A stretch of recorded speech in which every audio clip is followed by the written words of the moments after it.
Samsung Galaxy A52s 5G এই ফোনটা 2021 সালে রিলিজ হয়েছিল এবং এর 3-4 মাস আগে আরো দুইটা ফোন সেম সিমিলার লুকের রিলিজ হয়েছিল। একটা হলো স্যামসাং গ্যালাক্সি A52 এবং A52 5G। তো তার থেকে এই ফোনটা, ওই দুইটা ফোনের থেকে এই ফোনটার কিন্তু বেটার প্রসেসর এবং বেশ কিছু স্পেসিফিকেশন আছে যেগুলো ওই দুইটা ফোনের থেকে বেটার। বাট এই ফোনটা সেই সময়ে কিন্তু ফিউচারিস্টিক বেশ কিছু স্পেসিফিকেশন অফার করতো। সেই জিনিসটা এখন 2023 সালে এসে কতটুকু কোপ আপ করতে পারে বা এই সময়ে এসে আপনার এই ফোনটা কেনা ঠিক হবে কিনা, কারণ এখন এই ফোনটা কিনতে গেলে কিন্তু আপনাকে 23-24 হাজার টাকা খরচ হতে পারে। সো তারপরেও আসলে ওই বাজেট দিয়ে বা এরকম বাজেট দিয়ে এই ফোনটা কিনলে কতটুকু পারফরমেন্স পেতে পারেন বা কেমন ব্যাটারি ব্যাকআপ পেতে পারেন বা এই সময় আসে কেনা কতটুকু যুক্তিযুক্ত, সেটাই আসলে শেয়ার করব। কারণ আমি বেশ কিছুদিন ধরে এই ফোনটা ব্যবহার করতেছি, তো সবকিছু ভালো মন্দ নিয়েই মূলত আজকের ভিডিওটা। তো চলুন একদম প্রথমে দেখে নিই এটার ওভারভিউটা, কারণ এই ফোনটা আসলে আউটলুকে কি কি অফার করতেছে সেটা একটু দেখে নিই। তো একদম ফ্রন্টে আপনি দেখতে পাচ্ছেন এখানে 6.5 ইঞ্চ একটা ডিসপ্লে, সুপার অ্যামোলেড ডিসপ্লে, যেটাতে 120 হার্টজের রিফ্রেশ রেট রয়েছে এবং সেই সাথে সাথে এটার রেজুলেশন কিন্তু 1080x2400। সো এটার কিন্তু রেজুলেশন ওয়াইজ বা রিফ্রেশ রেটের কথা যদি চিন্তা করেন, এটা 2023 সালে ভেরি মাচ গুড একটা ডিসপ্লে এবং ডিসপ্লেটা কিন্তু খুবই কালারফুল। যেহেতু এটা স্যামসাং এর ফোন, সো ডিসপ্লে কোয়ালিটি আপনি একটা সুপেরিয়র কোয়ালিটি কিন্তু এটা থেকে এক্সপেক্ট করতে পারেন এবং এটা কিন্তু সেরকমই অফার করে। সো 23 সালে এসেও ডিসপ্লে ওয়াইজ এটা ফোনটা খুবই ভালো হবে এবং এটা ডিসপ্লের ঠিক নিচের দিকে আপনি কিন্তু আন্ডার ডিসপ্লে একটা ফিঙ্গারপ্রিন্ট পাচ্ছেন। সো সেই সেন্সরটা খুব বেশি ভালো না বা হচ্ছে এত খারাপও না, সেটার পারফরমেন্স ওয়াইজ যে সেগমেন্টে সেখানে আমি বলবো। তার আগে দেখি আর কি কি আছে। এটার ডিসপ্লের উপরে আপনি ছোট্ট একটা পাঁচ হোল পাচ্ছেন এবং সেই পাঁচ হোলে আপনি কিন্তু ফ্যান্টাস্টিক একটা 32 মেগাপিক্সেলের সেলফি ক্যামেরা পাচ্ছেন এবং ফোনটার ব্যাক সাইডে আপনি এখানে 4টা ক্যামেরা সেন্সর দেখতে পাচ্ছেন। একটা হচ্ছে আলট্রা ওয়াইড, একটা হচ্ছে মিডিয়াম, আর একটা হচ্ছে ম্যাক্রো সেন্সর, সেই সাথে সাথে একটা ডেপথ সেন্সর এবং আর একটা ফ্ল্যাশ লাইট। এবং ব্যাকে কিন্তু আর তেমন কিছু নাই, নিচে ছোট্ট করে একটা লোগো আছে, লোগোটা তেমন ভিজিবল না। সো ব্যাকে কিন্তু ভেরি ক্লিন একটা লুক পাচ্ছেন এবং খুব সুন্দর লাগে দেখতে। বাট এখানে একটা জিনিস হচ্ছে ব্যাকটা কিন্তু সম্পূর্ণ প্লাস্টিকের এবং ফ্রেমটাও প্লাস্টিকের এবং ফোনটার বটমে আপনি পাচ্ছেন টাইপ সির একটা পোর্ট, যেটা 25 ওয়াট পর্যন্ত চার্জ করতে পারে এবং তার সাইডে কিন্তু আপনি একটা হেডফোন জ্যাক পাচ্ছেন, যে জ্যাকটা এখন কিন্তু অলমোস্ট কোনো ফোনে থাকেই না, বাট এই ফোনটাতে এখনো আপনি পাচ্ছেন, সেটা একটা ভালো দিক। এবং তার পাশে আপনি কিন্তু স্পিকার পেয়ে যাচ্ছেন এবং এই ফোনটাতে কিন্তু আপনি স্টিরিও স্পিকার পাচ্ছেন, যে স্পিকারের সাউন্ডটা খুবই ভালো, সেটাও আমি পারফরমেন্স এসে সেই সেগমেন্টে আলোচনা করব। এবং এর উপরে আপনি পাচ্ছেন এখানে সিম স্লট এবং সেই সাথে সাথে এসডি কার্ডও কিন্তু আপনি লাগিয়ে নিতে পারবেন। এবং এই ফোনটার ডান সাইডে আপনি উপরে দেখছেন ভলিউম বাটন এবং নিচে পাওয়ার বাটন। সো এই ছিল ওভারলুক। ফোনটা ওভারঅল দেখতে কিন্তু খুবই সুন্দর লাগে, ডিজাইন ওয়াইজ আমার কাছে খুবই ভালো একটা হ্যান্ডি ফোন লাগে, যদিও বড় ডিসপ্লে, বাট ফোনটা ধরলে ভেরি মাচ কমফোর্ট লাগে। সো এবার আসেন যে পারফরমেন্স ওয়াইজ ফোনটা কেমন।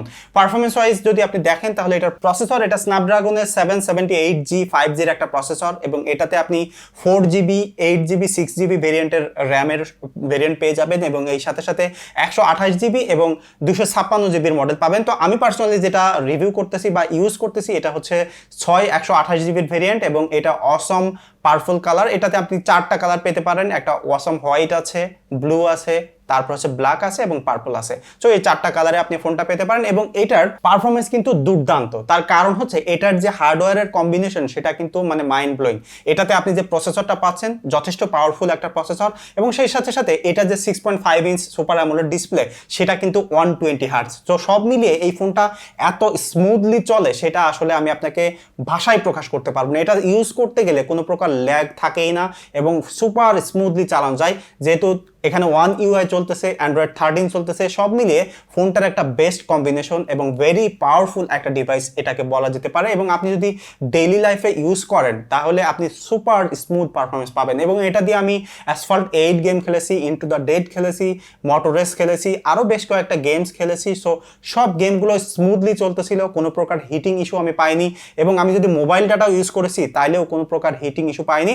জাস্ট ক্যামেরা ওপেন করলে বা ভিডিও করলে একটু হিট হয়, এটা তো সব ফোনে হয়, সেটাও আমি ক্যামেরা সেগমেন্টে আলোচনা করব।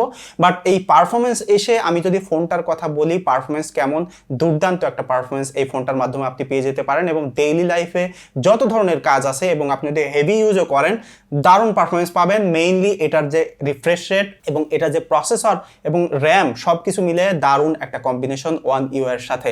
সো পারফরমেন্স ওয়াইজ ফোনটাকে আমি খুবই ভালো বলবো। বাট এখানে বেশ কিছু ইস্যু আছে পারফরমেন্স ওয়াইজ, সেটা হচ্ছে যে এটা যে আন্ডার ডিসপ্লে যে অপটিক্যাল ফিঙ্গারপ্রিন্ট আছে সেটা খুব বেশি ফাস্ট না, আবার এমন স্লো না যে ইউজ করা যায় না। বাট এখনকার ফ্ল্যাগশিপ ফোনে যেমন সুপার ফাস্ট থাকে সেই রকম ফাস্ট এটা না, বাট এটার আপনি এটা থেকে ওরকম এক্সপেক্টও করতে পারবেন না, কারণ এটা একটা মিড রেঞ্জের ফোন ছিল এবং এখনকার সময় আপনি যে বাজেটে পাচ্ছেন সেই হিসেবে কিন্তু অত বেশি পাওয়ারফুল বা অত বেশি ফাস্ট ফিঙ্গারপ্রিন্ট এটা থেকে এক্সপেক্ট করতে পারবেন না।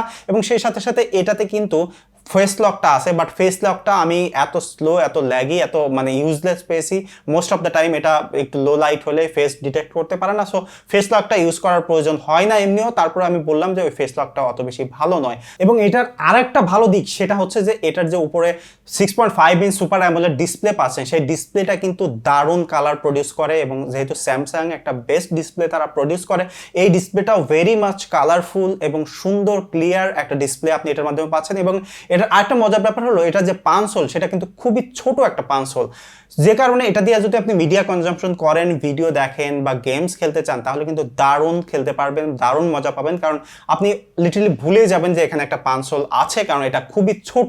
সেই সাথে সাথে এটার স্টুডিও সাউন্ড কোয়ালিটি কিন্তু দারুণ, এটার মানে স্টুডিওর যে স্পিকার আছে স্পিকারটা দুর্দান্ত সাউন্ড প্রডিউস করে। এবং এইটার সেলফি ক্যামেরাটা আছে 32 মেগাপিক্সেল, সেটা কিন্তু ভিডিও কলিং এর ক্ষেত্রেও দারুণ একটা ক্লিয়ার আপনি ভিডিও স্ট্রিমিং করতে পারবেন। এবং এটার প্রোটেকশনে কিন্তু গরিলা গ্লাস 5 আছে, যে কারণে আপনি স্ক্র্যাচ পড়া নিয়ে এইসব ব্যাপার নিয়ে অত বেশি টেনশন হওয়ার প্রয়োজন নাই, এবং স্ক্রিন প্রোটেক্টর ইউজ করার প্রয়োজন হয় না। বাট আপনারা যদি ইউজ করতে চান করতে পারেন, আমি পার্সোনালি ইউজ করি না, এবং মোস্ট অফ দ্য টাইম আমি ট্রাই করি যদি ভালো প্রোটেকশন থাকে তাহলে স্ক্রিন প্রোটেক্টর ছাড়াই আসলে ফোন ইউজ করি, আমার পার্সোনাল ওপিনিয়ন। বাট আপনারা চাইলে একটা স্ক্রিন প্রোটেক্টর লাগাই নিতে পারবেন, বাট এটা গরিলা গ্লাস 5 আছে সেই হিসেবে প্রোটেকশনটা যথেষ্ট ভালো পাবেন। সো ওভারঅল পারফরমেন্সের কথা যদি বলেন, ফোনটা দারুণ পারফরমেন্স করে। পারফরমেন্স ওয়াইজ আপনি এই বাজেটে 2023 সালে ফোনটা চোখ বন্ধ করে কিনতে পারেন, নো প্রবলেম। তারপরে আসি এই ফোনটার one of the biggest concern বা যে কারণে ফোনটা বেশি বিক্রি হবে সেটা হচ্ছে যে বা হয়েছিল সেটা হচ্ছে যে এটার ক্যামেরার সেটআপগুলো। এটাতে আপনি প্রথমে পাচ্ছেন একটা 12 মেগাপিক্সেলের আলট্রা ওয়াইড ক্যামেরা, যেটা 123 ডিগ্রি পর্যন্ত ওয়াইড অফ ভিউ আপনাকে দিতে পারে, যেটা দুর্দান্ত, এবং এটার মাধ্যমে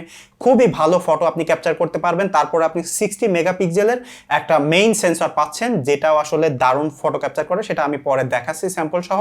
তারপরে আপনি পাচ্ছেন 5 মেগাপিক্সেলের একটা ডেপথ সেন্সর, যেটা আপনাকে পোর্ট্রেট তুলতে হেল্প করবে, এবং এরপরে আপনি 5 মেগাপিক্সেলের আর একটা ম্যাক্রো সেন্সর পাচ্ছেন। সো এই সব মিলিয়ে 4টা সেন্সর আপনি ব্যাকে পাচ্ছেন, এবং ফ্রন্টে আপনি 32 মেগাপিক্সেলের একটা সেলফি ক্যামেরা পাচ্ছেন। তো আমরা যদি প্রথমে আসি যে কি পিকচার কোয়ালিটি কেমন, তাহলে আমি আলট্রা ওয়াইডের কথা ফার্স্টে বলবো, যেহেতু আমার পার্সোনালি আলট্রা ওয়াইড ক্যামেরা ভালো লাগে। তো এটা দিয়ে আপনি দারুণ দারুণ সব আলট্রা ওয়াইডের ছবি তুলতে পারবেন। এটা যে ওয়াইড ভিউ পান এবং যে সুন্দর কালার এটা ইনস্ট্যান্ট আপনাকে দিবে ছবি তোলার সাথে সাথে, সেটা হচ্ছে দারুণ পাঞ্চি একটা কালার পাওয়া যায়। হাই ডাইনামিক রেঞ্জের ছবি তুলতে পারবেন, যেটা দুর্দান্ত কিছু রেজাল্ট আপনাকে দিবে, যেটা লো লাইটেও ভালো আপনি ছবি তুলে ফেলতে পারবেন নাইট সাইডে। এবং এরপরে আমি যদি মেইন ক্যামেরাতে আসি, 64 মেগাপিক্সেলের যে সেন্সর, আপনি যদি 64 মেগাপিক্সেলের তোলেন তাহলে আমি দুর্দান্ত সব ডিটেইলের ফটো আপনি তুলে ফেলতে পারবেন। এবং এটার মাধ্যমে কিন্তু আপনি জুম করেও ছবি তুলতে পারেন। এটা সর্বোচ্চ কিন্তু 10x পর্যন্ত ডিজিটালি জুম করা যায়, যেহেতু একটা 64 মেগাপিক্সেলের একটা সেন্সর। সো এটা দিয়ে জুম করে আপনি তুলতে পারবেন। বাট আমি পার্সোনালি দেখেছি যে 10x পর্যন্ত যদি আপনি ছবি তুলেন সেটা আসলে ইউজেবল না, বাট আপনার যদি কোনো সময় প্রয়োজন হয় আপনি তুলতে পারেন। বাট 10x দিয়ে আমি আসলে কোনো ইউজ পাইনি, বাট 4x পর্যন্ত এই ফোনটা দিয়ে আমি ইউজেবল ইমেজ তুলতে পেরেছি। বাট ওভারঅল আপনি যদি বলেন যে এই ফোনটা দিয়ে আসলে টেলিফটো হচ্ছে সেন্সরকে আপনি মিস করেন কিনা বা হচ্ছে প্রয়োজন আছে কিনা, আমি মনে করি এটাতে টেলিফটো আসলে প্রয়োজন নাই। যেটা এই মুহূর্তে আপনি এই আলট্রা ওয়াইড এবং 64 মেগাপিক্সেলের মেইন শুটার দিয়ে তুলে ফেলতে পারবেন, সেটা আসলে দারুণ দারুণ সব ছবি আপনি এটা দিয়ে তুলে ফেলতে পারবেন। এবং এটা দিয়ে কিন্তু পোর্ট্রেট আপনি নাইট মুডেও পোর্ট্রেট এবং ডে লাইটে দারুণ দারুণ সব পোর্ট্রেট তুলে ফেলতে পারবেন, কারণ এটাতে একটা ডেডিকেটেড কিন্তু 5 মেগাপিক্সেলের ডেপথ সেন্সর রয়েছে, যে কারণে এটা দিয়ে বেস্ট ব্লারটা পাওয়া যায়। এবং সেই সাথে সাথে আমি দেখছি মোস্ট সিনারিওতেই এটা ভালো এজ ডিটেকশন করে।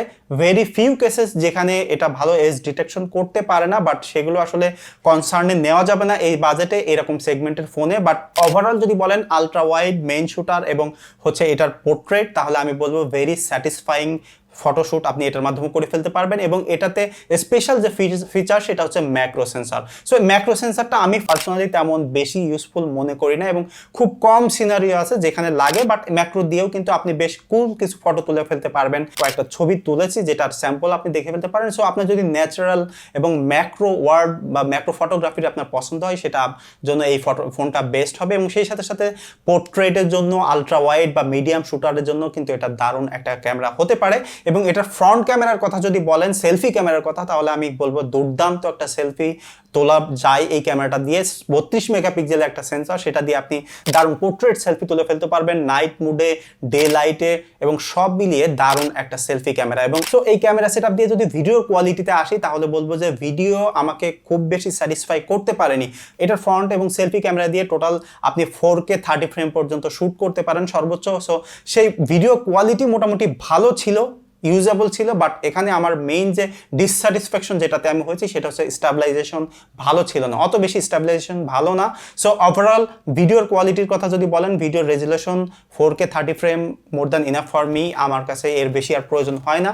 অনেকে 4K 60p এক্সপেক্ট করে একটু স্লো মোশন করার জন্য, বাট সেটা আসলে আপনি এই বাজেটে এক্সপেক্ট করতে পারবেন না। যদিও এরকম বাজেটে অনেক ফোনেই আসলে আপনাকে এরকম হচ্ছে অফার করে থাকে, বাট এটাতে যে ক্যামেরা সেটআপ দিচ্ছে, সেখানে আসলে এখানে তারা চাইলে দিতেই পারতো, বাট যদিও তারা দেয়নি। সো সেটা নিয়ে আমার বেশি কমপ্লেন নাই। বাট যেটা মেইন কমপ্লেন, সেটা হচ্ছে যে এটা দিয়ে তারা আরো ভালো একটু স্টেবিলাইজ ফুটেজ দেওয়ার ট্রাই করতে পারতো, আরো বেশি স্টেবিলাইজ করতে পারতো। বাট স্টেবিলাইজেশন একটু খারাপ আছে, বাট ভিডিও কোয়ালিটি খুবই সুন্দর, ভালো ডাইনামিক রেঞ্জ ক্যাপচার করতে পারে। সেলফি ক্যামেরা দিয়েও আপনি ভালো শ্যুট করতে পারবেন। আমি এখানে একটা ভিডিও দিয়ে দিচ্ছি সেলফি ক্যামেরার জন্য, যেটা আমি টেস্ট করেছি। এটা হচ্ছে ফ্রন্ট ক্যামেরা। এই ফ্রন্ট ক্যামেরাটা মোটামুটি ওয়াইড অ্যাঙ্গেলের ভিউ পাওয়া যায়, এবং আপনি যদি ব্লগ করতে চান বা ভিডিও করতে চান, তাহলে মোটামুটি ভিডিও করতে পারবেন। এবং আমি এখন হেঁটে যাচ্ছি, আমার পিছনে কিন্তু একদম ডাইরেক্ট সানলাইট, তো সেখানে কতটুকু আমার ফেস এক্সপোজ হচ্ছে এবং ব্যাকগ্রাউন্ড কতটুকু এক্সপোজ হচ্ছে সেটা আপনারা দেখতে পাচ্ছেন। এবং আমার পিছনে কিন্তু প্রচণ্ড গাড়ি যাচ্ছে, এখানে অনেক আওয়াজ আছে। সো ইন ক্যামেরা মাইকে কেমন আসলে সাউন্ড ক্যাপচার করতে পারে, সেটাও কিন্তু এখান থেকে আপনারা দেখে ফেলতে পারবেন। এবং ডাইনামিক রেঞ্জ কতটুকু ক্যাপচার করে, সেই সাথে সাথে ওয়াইড অ্যাঙ্গেল ভিউ এবং স্টেবিলাইজেশনও কতটুকু, সেটাও আপনারা কিন্তু এটার মাধ্যমে দেখে ফেলতে পারবেন। তো আপনারা দেখলেন যে সেলফি ক্যামেরা সহ মোটামুটি ফ্রন্ট ক্যামেরা দিয়ে সব কিছু দিয়ে ভালো ভিডিও ক্যাপচার করা যায়। সো আপনি যদি ফাইনালি যদি বলেন যে এটা ফটো এবং ভিডিওর জন্য ক্যামেরা সেটআপগুলো কেমন, তাহলে আমি বলবো যে ক্যামেরা এবং ভিডিওর ক্ষেত্রে দারুণ ওভারঅল একটা মানে হচ্ছে ভালো একটা কম্বো। সো ফটোগ্রাফি দিয়ে শুধুমাত্র স্টেবিলাইজেশন ছাড়া আর তেমন কোনো কমপ্লেন আমার এটা দিয়ে নাই। তারপরে আসি ব্যাটারি লাইফ। ব্যাটারি লাইফটা one of the biggest concern যে কোনো একটা ফোনের জন্য। সো এই ফোনটাতে কিন্তু 4500 মিলিঅ্যাম্পিয়ার একটা ব্যাটারি ব্যবহার করা হয়েছে। তো আমি যখন ফোনটা পার্সোনালি প্রথমেই নিয়েছিলাম, তখন যখন দেখলাম যে 4500 মিলিঅ্যাম্পিয়ার ব্যাটারি, এত বড় একটা ফোন, 120 হার্টজের একটা ডিসপ্লে, সো তখন আমার মনে হয়েছিল যে এটাতে মনে হয় অত বেশি ভালো ব্যাটারি লাইফ আমি পাবো না। বাট বিশ্বাস করেন, আমি যখন ব্যবহার করেছি তখন লিটারলি সারপ্রাইজড হয়ে গেছি, কারণ এটাতে 120 হার্টজের 6.5 ইঞ্চ সুপার অ্যামোলেড একটা ডিসপ্লে, 4500 মিলিঅ্যাম্পিয়ার একটা ব্যাটারি, তাই দিয়ে আমি হেভি ইউজ করে একাধারে টোটাল সেলফি ক্যামেরা এবং ফ্রন্ট ক্যামেরা দিয়ে 80 মিনিট পর্যন্ত ভিডিও করে, টোটাল হেভি ইউজ করে, গেমস খেলে, সোশ্যাল মিডিয়া ব্রাউজ করে, স্ট্রিমিং করে, মোবাইল ডাটা ইউজ করে 7 ঘন্টা 12 মিনিট স্ক্রিন অন টাইম পেয়েছি। এবং এটা কিন্তু 120 হার্টজে ছিল। সো এটা যদি 60 হার্টজে আমি রেখে দিতাম, তাহলে আরও বেশি ব্যাটারি ব্যাকআপ এটা দিয়ে পাওয়া যাবে। সো ব্যাটারি ব্যাকআপের ক্ষেত্রে আমি ভেরি সারপ্রাইজ হয়েছি। 4500 মিলিঅ্যাম্পিয়ারের ব্যাটারি দিয়েও এরকম একটা ফোনকে যে এত সুন্দর অপটিমাইজ করে তারা এত ভালো ব্যাটারি ব্যাকআপ দিচ্ছে, সেটা আসলে মাইন্ড ব্লোয়িং। এবং এটার স্ট্যান্ড বাই টাইমেও দারুণ ছিল। আমি টোটাল হচ্ছে 7-8 ঘন্টা রেখে দিয়েছিলাম, মাত্র 2% ব্যাটারি কিল হয়েছিল। সো ওভারঅল যদি আপনি এই ফোনটা ইউজ করেন, ব্যাটারি লাইফ নিয়ে কোনো প্রকার ডিসস্যাটিসফ্যাকশন আপনার থাকবে না।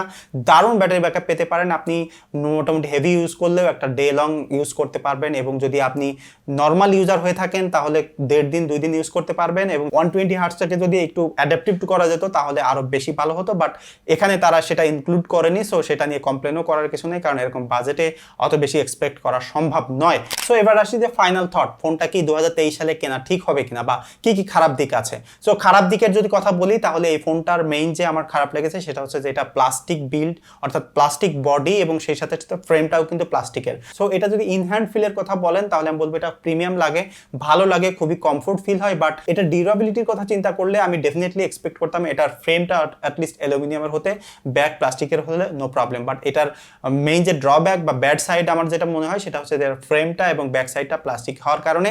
আর একটা জিনিস আমার খারাপ লাগে সেটা হচ্ছে যে এটার ভিডিও অত বেশি স্টাবলাইজ না। তাছাড়া এই ফোনটা আর সব দিক থেকে আমাকে স্যাটিসফাই করতে পেরেছে। ডিসপ্লে খুবই ভালো, ব্রাইট, কালারফুল এবং হচ্ছে 120 হার্টজের স্মুথ ডিসপ্লে, সে সাথে সাথে ব্যাটারি লাইফ দারুণ, পাঞ্চ হোল ভেরি স্মল, সুন্দর সুন্দর ক্যামেরা সেটআপ এটার সাথে রয়েছে। ওভারঅল ফোনটা বড় এবং কমফোর্ট একটা ফোন এবং কালারফুল, এবং ফোনটার যে কালার এবং ডিজাইনটা কিন্তু খুবই সুন্দর এবং ক্লিন একটা ডিজাইন। সো ওভারঅল যদি বলেন যে এই বাজেটে 2023 সালে এটা কেনা ঠিক হবে কিনা, আমি বলবো যে আপনি চোখ বন্ধ করে এই ফোনটা নিতে পারেন। আপনাকে পারফরমেন্স ওয়াইজ, ব্যাটারি লাইফ এবং ডিজাইন ওভারঅল আপনাকে স্যাটিসফাই করবে। দর্শক, এই ছিল স্যামসাং গ্যালাক্সি A52s 5Gর আমার পার্সোনাল ওপিনিয়ন। আমি ইউজ করে যে এক্সপিরিয়েন্সটা পেয়েছি সেটা আপনাকে শেয়ার করেছি। সো এরকম টেকনিক্যাল ভিডিও আরও দেখার জন্য আমার চ্যানেলটি সাবস্ক্রাইব করতে পারেন। আর এই ফোনটা যদি আপনি ইউজ করেন বা এটা সম্পর্কে আপনার কোনো মতামত থাকে সেটা কমেন্ট করে জানাতে পারেন। দেখা হবে পরবর্তী ভিডিওতে। সে পর্যন্ত সবাই সুস্থ থাকবেন, ভালো থাকবেন। ধন্যবাদ সবাইকে।